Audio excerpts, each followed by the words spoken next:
Quinta-feira da 15ª semana do Tempo Comum.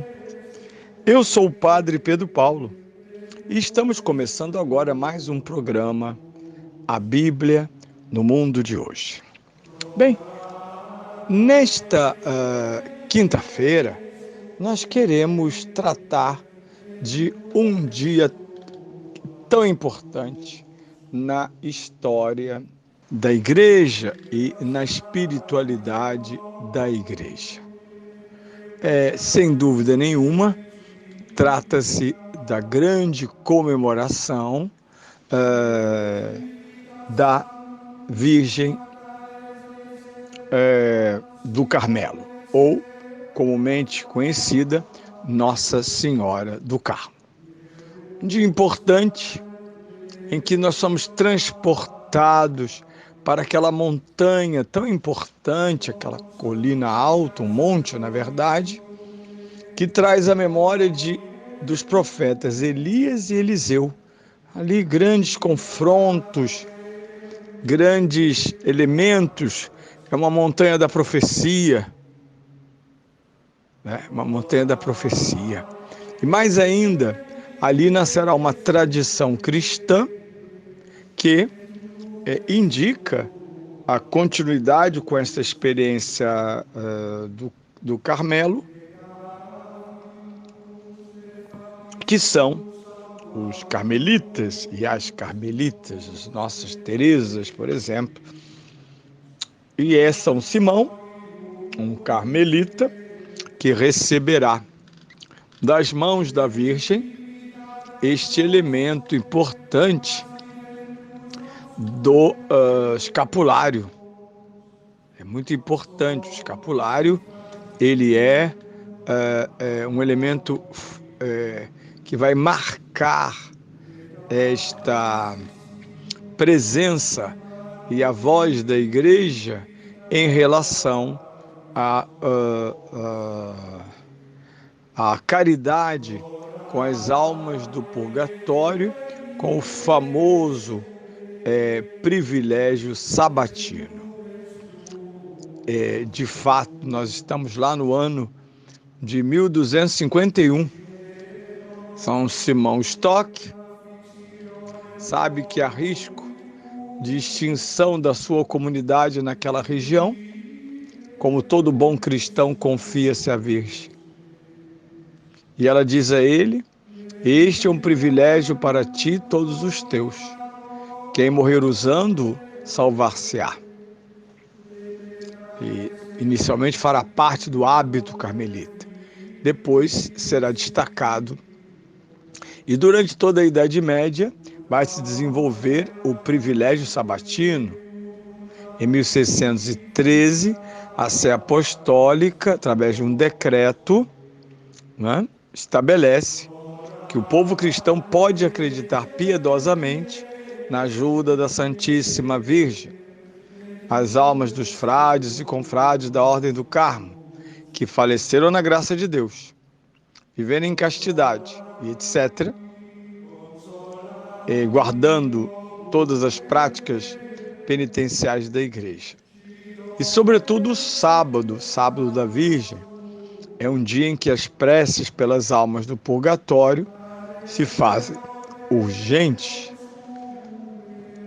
Quanto mais esta devoção avançava, mais a Santa Sé universalizava, e o auge disso é São João Paulo II, que irá nos 750 anos de aniversário da entrega do escapulário, reforçar esta verdade, reforçar o conhecimento que temos das mediações da salvação.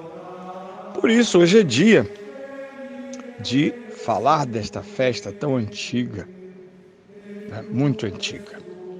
E ouviremos uma voz antiquíssima, inclusive anterior a esta devoção do século XII, que dos carmelitas tornar-se-á de toda a Igreja.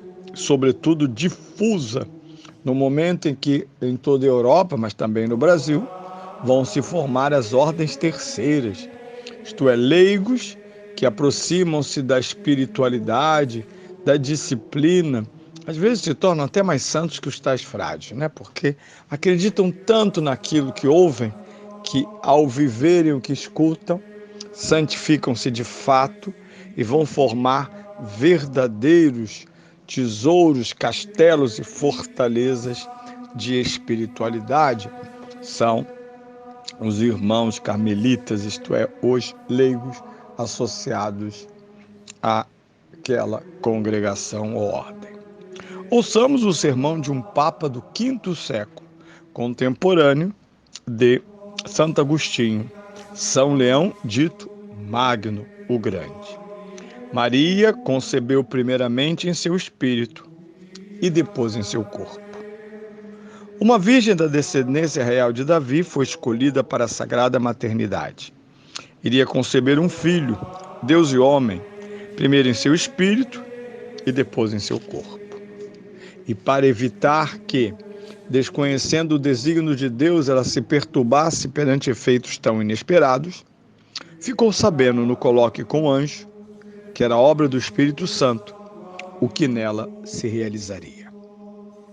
Maria, pois, acreditou que, estando para ser em breve mãe de Deus, sua pureza não sofresse dano algum. Como duvidaria desta concepção tão original aquela a quem é prometida a eficácia do poder do Altíssimo? A sua fé e confiança são ainda confirmadas pelo testemunho de sua fé, pelo testemunho de um milagre interior, a inesperada fecundidade de Isabel. De fato, quem tornou uma estéril capaz de conceber, pode também fazer com que uma virgem conceba. Portanto, a palavra de Deus, que é Deus, o Filho de Deus, que no princípio estava com Deus, por quem tudo foi feito e sem ele nada se fez, a fim de libertar o homem de sua morte eterna, se fez homem. Desceu para assumir a nossa humanidade, sem diminuir a sua majestade. Permanecendo o que era e assumindo o que não era, uniu a verdadeira condição de escravo, a condição segundo a qual ele é igual a Deus. Realizou assim entre as duas naturezas uma aliança tão admirável, que nem a inferior foi absorvida por esta glorificação, nem a superior foi diminuída por esta elevação. Desta forma, conservando-se a perfeita propriedade das duas naturezas que subsistem em uma só pessoa, a humildade é assumida pela majestade, a fraqueza pela força, a mortalidade pela eternidade. Para pagar a dívida contraída pela nossa condição pecadora, a natureza vulnerável uniu-se à natureza passível. E a realidade de verdadeiro Deus e verdadeiro homem associa-se na única pessoa do Senhor. Por conseguinte, aquele que é um só mediador entre Deus e os homens, como exigia a nossa salvação, morreu segundo a natureza humana e ressuscitou segundo a natureza divina. Com razão, pois o nascimento do Salvador conservou intacta a integridade virginal de sua mãe. Ele salvaguardou a pureza, dando luz à verdade. Ela salvaguardou a pureza, dando luz à verdade. Tal era, caríssimos filhos, o nascimento que convinha a Cristo, poder e sabedoria de Deus. Por esse nascimento, é semelhante a nós pela humanidade e superior a nós pela divindade. Esse é um ponto bem interessante. De fato, se não fosse verdadeiro Deus, não nos traria o remédio. Se não fosse verdadeiro homem, não nos serviria de exemplo. Por isso, quando o Senhor nasceu, os anjos cantaram cheios de alegria: glória a Deus no mais alto dos céus e anunciaram paz na terra aos homens por ele amados. Eles veem, efetivamente, a Jerusalém celeste ser construída pelos povos do mundo inteiro, por tão inefável prodígio de bondade divina. Qual não deveria ser a alegria da nossa humilde condição humana? Se até os sublimes coros dos anjos se rejubilam. Quero concluir essa maravilhosa pregação de São Leomagno com um cântico muito antigo.